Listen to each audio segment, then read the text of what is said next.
Okay, morning guys. Hari ni pagi ada satu AirTrack NA.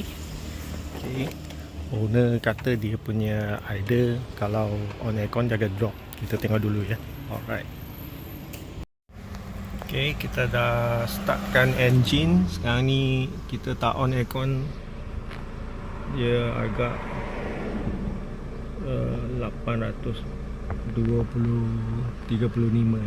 Okay, kita biar sekejap dulu. I check dulu. Apa-apa nanti I update lagi. Alright. Buat record sikit Okay, AirTrack NA ni dia CU2W dia punya code. Okay, so kita dah buat setting semua, dah check semua. Memang stepper motor punya issue lah. Okay, sekarang ni on aircon. Okay, dia around 800 plus minus. Kalau kita off aircon, base timing I set dia around 8.5 900 macam tu lah. Okay, so dia akan main dekat situ. Kalau kita tengok dia punya RPM dekat situ lah.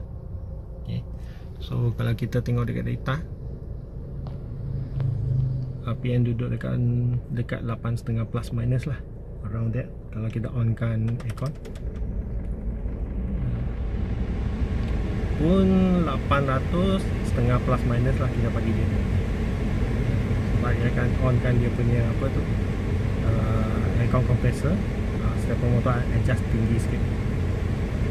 Okay, 8.5 plus minus lah. So kira dah cantik balik lah. So kita bagi owner try dulu. Apa-apa nanti kita check balik. Alright.